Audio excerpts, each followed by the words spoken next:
Bismillahirrahmanirrahim. Assalamualaikum warahmatullahi wabarakatuh. Bisa dibilang nyamuk merupakan hewan yang sering mengganggu. Karena gigitannya seringkali kita tidak bisa tidur. Namun meski begitu, hewan kecil ini Allah SWT sebutkan dalam Al-Quran. Begitu istimewakah nyamuk? Apa sajakah fakta kehebatannya? Sebelumnya, tekan tombol subscribe dan nyalakan loncengnya. Bagikan video ini ke teman dan keluarga kalian, karena sebaik-baik kalian adalah orang yang mempelajari Al-Quran, kemudian mengajarkannya kepada orang lain. Satu lagi, simak video ini sampai selesai, biar nggak salah paham. Meski dapat menyebabkan penyakit seperti malaria, demam berdarah, dan lain sebagainya, ternyata banyak sekali fakta tentang nyamuk yang luar biasa. Dari occasion.com, seperti yang ditulis oleh Nadia Tariarah dalam bukunya Sains dalam Al-Quran mengungkapkan kalau nyamuk mempunyai 100 mata pada kepalanya. Selain itu, nyamuk juga memiliki 48 gigi dan 3 jantung. Satu jantung sebagai pusat, sedangkan 2 jantung lainnya untuk mengatur kedua sayapnya. Ditambah lagi kecepatan sayapnya yang luar biasa, kepakan nyamuk bisa mencapai 600 kepakan per detik. Itulah mengapa nyamuk bisa menimbulkan suara dengungan. Pada salah satu ayat Al-Quran serta hadis, hewan tersebut disebutkan seperti dalam surat Al-Baqarah ayat 26. Sesungguhnya Allah tidak segan membuat perumpamaan berupa nyamuk atau yang lebih rendah dari itu. Adapun orang-orang yang beriman, maka mereka yakin bahwa perumpamaan itu benar dari Tuhan mereka. Quran Surat Al-Baqarah ayat 26. Nyamuk sering dianggap sebagai makhluk hidup yang tidak penting. Namun ternyata nyamuk itu sangat berarti untuk diteliti, sebab di dalamnya terdapat tanda kebesaran Allah SWT. Inilah sebabnya Allah tidak segan membuat perumpamaan berupa nyamuk atau yang lebih rendah dari itu. Hewan ini memiliki radar yang dapat mendeteksi berbagai hal. Dengan radar itu, ia bisa mencari tahu keberadaan manusia melalui suhu tubuh.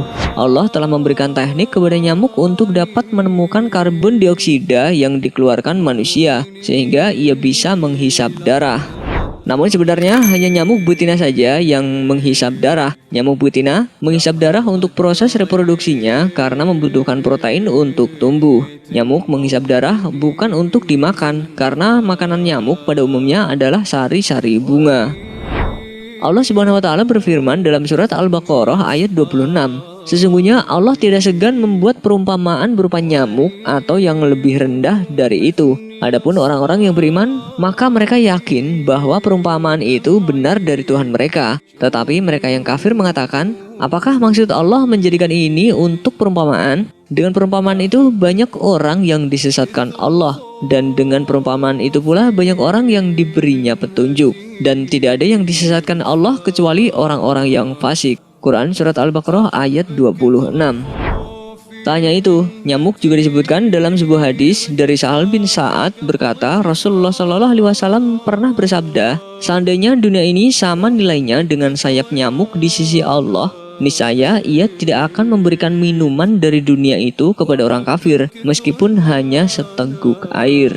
Hadis riwayat Tirmidzi. Dari hadis tersebut bisa dipetik pelajaran bahwa dunia ini sebenarnya tak bernilai sama sekali, walau hanya nilainya menyamai sebelah sayap seekor nyamuk. Lagi-lagi hewan nyamuk ini disebutkan.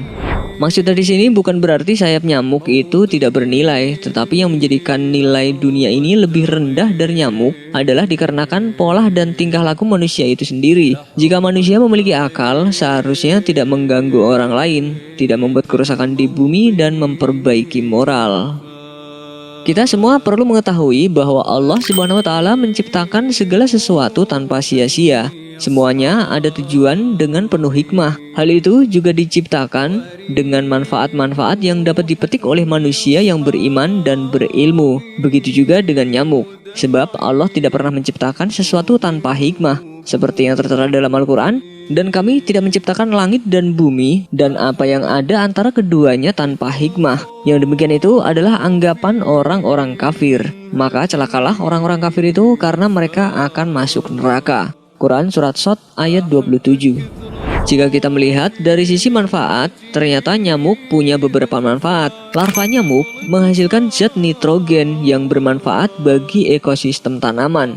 Nyamuk juga bermanfaat sebagai rantai makanan spesies lain seperti kodok, cicak, bahkan ikan-ikan kecil seterusnya, hingga ikan besar yang akan disantap manusia. Selain itu, diciptakannya nyamuk juga menjadi sebuah kegiatan ekonomi. Kalau tidak ada nyamuk, maka tidak akan ada perusahaan-perusahaan raksasa yang memproduksi jenis-jenis obat nyamuk dan membuka lapangan pekerjaan. Dilansir dari mongabe.co.id, sebuah studi pada tahun 2015 lalu mencoba melakukan penelitian bagaimana jika nyamuk punah dari planet bumi. Para peneliti menyibak siklus hidup beberapa generasi nyamuk Anopheles gambiae dari larva sampai dewasa hingga mati. Hal itu juga melibatkan bagaimana siklus hidup nyamuk itu bersinggungan dengan kelelawar lokal, ikan, bunga, dan serangga lain. Ternyata jika nyamuk berdampak pada populasi kelelawar yang sudah terancam, itu akan menjadi masalah besar. Dan hal yang sama tentu berlaku untuk mata rantai makanan lain. Selain itu, pakar serangga dari Laboratorium Public Health Entomology University of Kentucky, Grayson Brown, juga menyatakan jika nyamuk punah, banyak serangga akan kesulitan mendapatkan sumber makanan. Hal ini karena larva nyamuk sangat penting dalam ekologi air. Bahkan, banyak serangga lain serta ikan kecil memakan larva nyamuk. Kalau nyamuk punah, maka tidak ada lagi sumber makanan untuk mereka. Intinya, jika nyamuk musnah dari bumi atau mungkin tidak diciptakan sama sekali, maka tidak akan ada sumber makanan bagi hewan lain. Ujung-ujungnya menyebabkan jumlah serangga lain menurun. Sungguh ada hikmah mengapa nyamuk diciptakan, bukan? Selain itu, tanpa disadari, nyamuk juga mengajarkan manusia supaya tidak sombong. Karena ternyata sekuat apapun fisik manusia, tidak ada apa-apanya dibandingkan dengan makhluk kecil seperti nyamuk. Satu kali gigitan nyamuk Aedes aegypti bisa mengakibatkan orang yang terkena gigitan tersebut menderita penyakit demam berdarah dan harus dirawat di rumah sakit. Maka apalagi yang akan kita sombongkan, sedangkan kita masih tidak berdaya menghadapi makhluk sekecil nyamuk seperti yang tertera dalam Al-Quran. Dan boleh jadi pula kamu menyukai sesuatu, padahal ia amat buruk bagimu. Allah mengetahui, sedang kamu tidak mengetahui. Quran Surat Al-Baqarah ayat 216. Tak terbayangkan pasti bagaimana menciptakan makhluk sekecil itu bisa hidup. Sebesar apa jantungnya, sayapnya, dan masih terbesit dalam pikiran kita, mustahil makhluk sekecil itu bisa hidup dan bisa membahayakan manusia. Inilah kekuasaan Allah Subhanahu wa Ta'ala yang mampu menciptakan apa saja yang Ia kehendaki. Inilah hikmah yang terkandung dalam penciptaan makhluk yang dianggap hina dan tidak berguna oleh sebagian orang. Ternyata kita bisa mengambil pelajaran yang sangat berharga, dan ini semua menunjukkan atas kekuasaan dan kebesaran Allah Subhanahu wa Ta'ala. Wallahu a'lam bishawab. Wassalamualaikum warahmatullahi wabarakatuh.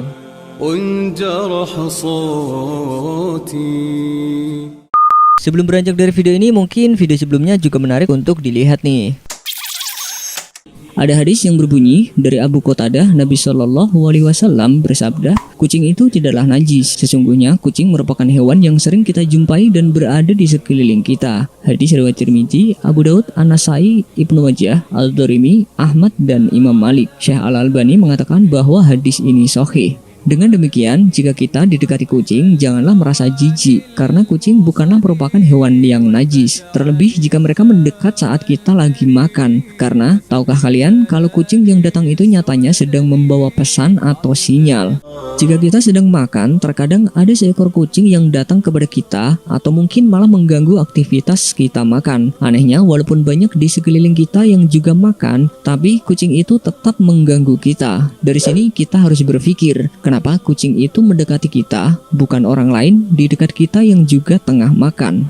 Kehadiran kucing adalah tandanya kalau Allah Subhanahu wa Ta'ala mengingatkan kita mengenai makna dari pemberian. Pada setiap yang mempunyai hati yang basah, itu terdapat pahala. Hadis riwayat Al-Bukhari. Semua rezeki yang kita peroleh tidaklah seutuhnya hak kita. Ada hak-hak orang lain yang semestinya kita mengeluarkannya. Bukan hanya manusia, tetapi juga untuk makhluk hidup ciptaan Allah Subhanahu wa Ta'ala di dunia ini. Kasihanilah siapa yang ada di bumi ini. Niscaya kalian dikasihani oleh yang ada di langit. Hadis riwayat At-Tirmidzi. Dalam konteks kucing yang datang waktu makan, mengingatkan kita kalau karunia Allah yang kita terima harus juga dibagi dengan makhluk lain, seperti misalnya seekor kucing. Berarti dalam makanan yang kita santap nyatanya ada rezeki untuk kucing yang semestinya kita berikan. Memberikan makanan pada makhluk Allah termasuk juga kucing adalah satu kebaikan. Sesuai firman-Nya, Allah bakal melipat gandakan satu kebaikan dengan 10 kali lipat kebaikan yang lain. Barang siapa membawa amal yang baik, maka baginya pahala 10 kali lipat amalnya. Jika kita berbuat baik pada manusia, terkadang kita sering menginginkan ada balasan yang sama atau bahkan lebih dari orang lain alias pamrih. Ini berarti masih ada ketidakikhlasan pada hati kecil kita. Tapi tidak demikian bila manusia berbuat baik pada kucing. Hewan ini pasti tak dapat membalas apa yang telah kita berikan kepadanya. Saat membagi makanan dengan hewan ini, manusia belajar bagaimana rasanya memberikan dengan penuh keikhlasan. Al-Fudail rahimahullah berkata, meninggalkan amalan karena manusia adalah riya, dan mengerjakan sesuatu amalan karena manusia adalah syirik. Ikhlas adalah jika Allah Azza wa Jalla menyelamatkanmu dari keduanya. Imam Asy-Syafi'i rahimahullah berkata, seandainya engkau mengerahkan seluruh kemampuanmu untuk menjadikan semua manusia ridho, maka tidak ada jalan untuk mewujudkannya. Jika demikian, maka ikhlaskanlah amalan dan niatmu hanya untuk Allah Azza wa Jalla semata. Orang yang ikhlas akan ditolong oleh Allah Subhanahu wa taala dari penyesatan iblis. Quran surat Shad ayat 82 sampai 83. Pemberian dengan keikhlasan semestinya dikerjakan manusia saat memberikan suatu hal pada orang lain. Mungkin Allah tengah memberitahu jika kita tak berikan makanan pada kucing itu, sesungguhnya kita tengah menolak rezeki baru yang bakal Allah berikan kepada kita. Barang siapa yang tidak belas kasih, niscaya tidak dibelas kasihi. Hadis riwayat Bukhari dan Muslim.